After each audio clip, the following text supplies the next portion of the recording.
Assalamualaikum warahmatullahi wabarakatuh. Waalaikumsalam. Perkenalkan kami dari kelompok 2 mata kuliah lembaga-lembaga negara ingin menjelaskan materi mengenai check and balances.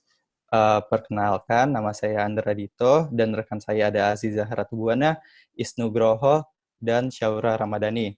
Nah, langsung ke pembahasan pertama, yaitu pengertian dari check and balances. Jadi, secara bahasa, check and balances ini berasal dari bahasa Inggris yang terdiri dari dua kata.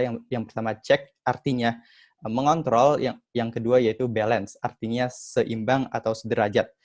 Jadi jika dalam secara istilah dalam konteks ketatanegaraan gitu, check and balances dapat diartikan sebagai suatu prinsip atau mekanisme pada suatu sistem pemerintahan yang mengkehendaki lembaga legislatif, eksekutif, dan yudikatif memiliki derajat yang sama dalam ketatanegaraan dan memiliki fungsi kontrol antar lembaga negara. Dengan demikian, antar lembaga negara tersebut tidak ada tumpang tindih kewenangan dan tidak adanya privilege atau keistimewaan yang didapatkan dalam suatu lembaga negara. Nah, check and balances ini terwujud dalam dimulai dari amandemen Undang-Undang 1945.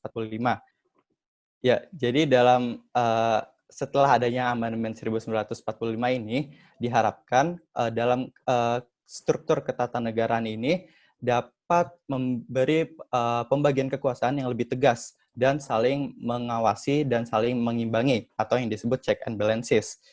Nah, yang kedua mengenai sejarah check and balances akan dijelaskan oleh Isnu Groho. Baik, selanjutnya ada sejarah teori check and balances. Teori check and balances ini bermula dari konsep pemisahan kekuasaan yang pertama kali dicetuskan oleh John Locke. Menurutnya, kekuasaan negara terbagi menjadi 3, yaitu fungsi legislatif, fungsi eksekutif, dan fungsi federatif. Selanjutnya ada konsep yang dikembangkan oleh Montesquieu, yaitu menurutnya membagi kekuasaan itu menjadi pembuat undang-undang atau legislatif, pelaksana undang-undang atau eksekutif, dan mengadili pelanggar undang-undang atau yudikatif. Sehingga selanjutnya konsep yang lebih berkembang dan sesuai dengan perkembangan zaman adalah distribution of power atau pembagian kekuasaan yang akan berujung pada lahirnya check and balances. Teori check and balances pada mulanya diterapkan dalam sistem ketatanegaraan Amerika Serikat, di mana sistem ketatanegaraan dimaksud untuk menggabungkan antara teori pemisahan kekuasaan dan teori check and balances. Pemisahan kekuasaan dalam negara terbagi menjadi 3 kekuasaan, yaitu kekuasaan eksekutif, kekuasaan legislatif, dan kekuasaan yudikatif, yang masing-masing dipegang oleh lembaga yang berbeda tanpa adanya kerjasama atau satu dengan yang lain. Sedangkan teori check and balances antara lembaga satu dan dengan lembaga lainnya terdapat keseimbangan kekuasaan dan mekanisme saling kontrol. Teori check and balances tidak dapat dipisahkan dengan masalah pemisahan kekuasaan. Teori check and balances dapat dioperasionalkan dengan cara sebagai berikut. Pertama, pemberian kewenangan untuk melakukan tindakan kepada lebih dari satu lembaga. Misalnya, kewenangan pembuatan undang-undang diberikan kepada pemerintah dan parlemen. Selanjutnya ada pemberian kewenangan pengangkatan pejabat tertentu kepada lebih dari satu lembaga, misalnya eksekutif dan legislatif. Selanjutnya ada upaya impeachment lembaga yang satu terhadap lembaga yang lain. Selanjutnya ada pengawasan langsung dari satu lembaga terhadap lembaga lainnya, seperti eksekutif diawasi oleh legislatif. Dan terakhir ada pemberian kewenangan kepada pengadilan sebagai lembaga pemutus perkara sengketa kewenangan antara lembaga eksekutif dan lembaga legislatif.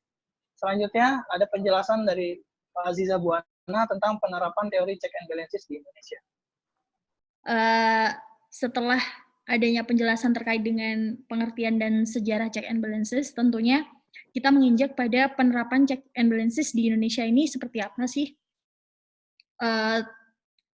Slide selanjutnya, tentu adanya tuntutan reformasi, karena penerapan teori ini ditandai dengan peristiwa amandemen Undang-Undang Dasar 1945. Karena pada saat itu, jika kita membaca naskah komprehensif perubahan Undang-Undang Dasar 1945. Di situ ada frasa terkait dengan tuntutan reformasi, salah satunya adalah penerapan check and balances ini. Karena sebelum amandemen tentu adanya eksekutif heavy atau terjadi kekuasaan yang berat pada eksekutif. Pada saat itu Presiden sebagai pelaksana undang-undang juga bertindak sebagai pengawas dan juga bertindak sebagai pembentuk undang-undang itu sendiri, sehingga terjadinya eksekutif heavy. Oleh karena itu, menurut Mahfud MD, kelemahan daripada pra-amandemen ini adalah tidak adanya mekanisme check and balances. Oleh karena itu, gagasan yang diusung setelah amandemen adalah harusnya ada mekanisme check and balances, karena saat itu MPR adalah sebagai lembaga tertinggi. Konsekuensi logisnya jika ada lembaga tertinggi, tentu ada lembaga-lembaga yang berada di bawah MPR itu sendiri, dan itu mengakibatkan tidak adanya mekanisme check and balances. Karena ajaran check and balances ini sudah disinggung sebelumnya, bahwa dia itu menekankan pentingnya hubungan saling mengawasi dan mengendalikan antar berbagai lembaga negara. Sehingga prinsip ini saat ini di Indonesia tentu kita mengetahui bahwasannya kekuasaan ketatanegaraan kita saat ini mengarah pada sistem check and balances, karena eksekutif yang dipegang oleh presiden, legislatif yang dipegang oleh DPR, dan yudikatif yang dipegang oleh Mahkamah Agung dan Mahkamah Konstitusi. Nah, menginjak pada bagaimana sih hubungan antar lembaga ini, karena kita mengetahui adanya check and balances tentunya adanya keseimbangan ya antar hubungan antar lembaga negara. Nah, bagaimana praktik di Indonesia saat ini terkait dengan hubungan antar lembaga itu sendiri? Yang pertama terkait hubungan legislatif dan eksekutif. Tentu kita berbicara terkait hubungan presiden dengan DPR itu bagaimana. Nah, kedua lembaga ini bekerja sama dalam pembuatan undang-undang dan rancangan APBN. Tentu kalau dulu presiden sebagai pembentuk undang-undang, sekarang DPR dan presiden bekerja sama untuk membuat undang-undang dan disahkan oleh presiden. Selanjutnya hubungan eksekutif dan yudikatif. Tentu di sini eksekutif adalah presiden dan yudikatif adalah Mahkamah Agung atau Konstitusi. Di sini kerjasama salah satunya adalah terkait dengan pemberian grasi, amnesti, abolisi, dan rehabilitasi yang merupakan wewenang presiden dalam ranah pengadilan. Dan juga kita mengetahui saat ini mekanisme pemakzulan presiden atau tadi sudah dibahas adalah impeachment yang sangat tergantung kepada adanya Mahkamah Konstitusi. Selanjutnya adanya yudikatif dan eksekutif. Nah, legislatif dan yudikatif. Peran kita mengetahui bahwasanya salah satu daripada hubungan antar lembaga ini, MK saat ini adalah sebagai negatif legislator, di saat bersamaan DPR adalah sebagai positif legislator. Itu sekilas tentang hubungan antar lembaga negara. Selanjutnya, terkait dengan perbandingan atau komparasi negara yang akan dijelaskan oleh Saudari Syaura. Baik, di sini saya akan menjelaskan tentang komparasi atau perbandingan penerapan sistem check and balances dari berbagai negara. Yang pertama itu ada di sini dijelaskan ada yang dua negara ya, Prancis dan Algeria.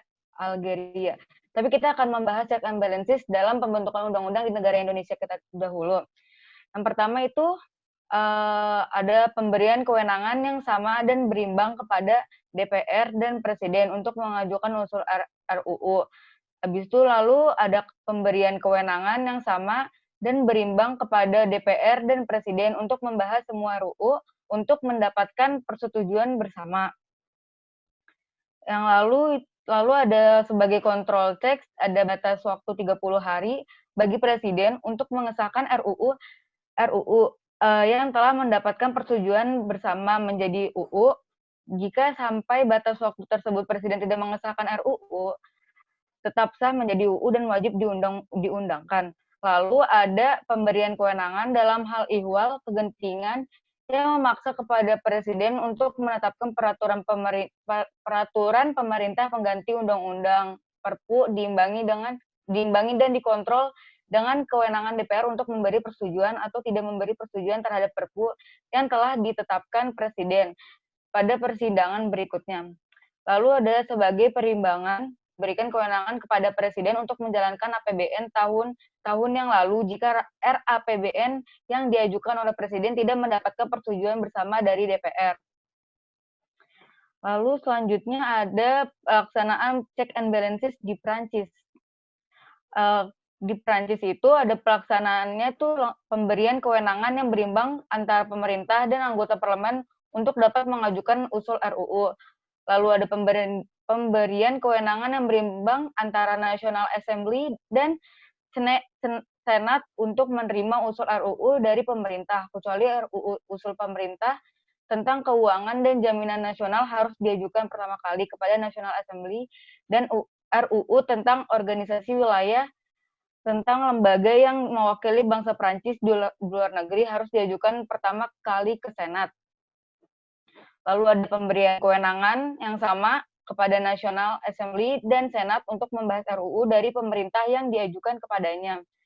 Lalu ada sebagai perimbangan dan kontrol. Diberikan pula kepada kewenangan yang sama kepada kedua kamar, yaitu National Assembly dan Senat untuk memberikan pertimbangan terhadap RUU yang telah disetujui oleh salah satu kamar. Lalu sebagai pertimbangan dan kontrol diberikan pula kewenangan yang sama kepada anggota parlemen dan pemerintah untuk mengajukan usul perubahan terhadap RUU. Lalu ada sebagai kontrol usulan perubahan RUU oleh parlemen tidak boleh menyebabkan pengurangan sumber pendapatan pemerintah, dan lalu ada sebagai uji perimbangan hak jika terjadi perbedaan pendapat antara pemerintah, National Assembly, dan Senat selama proses pembahasan RUU. Maka biasanya bisa diserahkan dan pendapat hanya terjadi antara National Assembly dan Senat akan diselesaikan oleh Joint Committee yang dibentuk oleh Perdana Menteri. Dan jika Joint Committee tetap tidak mencapai persetujuan, maka kewenangan lebih diberikan kepada National Assembly untuk mengambil keputusan. Lalu ada kontrol terhadap RUU tertentu yang berkaitan dengan kelembagaan negara atau undang-undang organik dilakukan dengan perlunya ada pernyataan bahwa RUU tidak bertentangan dengan konstitusi oleh Constitutional Council sebelum diundangkan jika terjadi perbedaan pendapat antara National Assembly dan Senat. Lalu yang terakhir itu kontrol terhadap perbentukan RUU tentang keuangan dilakukan dengan memberikan batas waktu dalam pembahasan kepada kedua kamar parlemen. Dan jika dalam batas waktu yang telah ditentukan parlemen tidak dapat mencapai persetujuan, maka sebagai perimbangannya pemerintah akan mengaturnya dalam bentuk peraturan pemerintah. Lalu beda lagi check and balances dalam negara Algeria. Kalau Algeria itu yang pertama, pemberian hak yang sama dan berimbang dalam pengusulan RUU antara pemerintah dan Majelis Rakyat Nasional sebagai kamar pertama parlemen.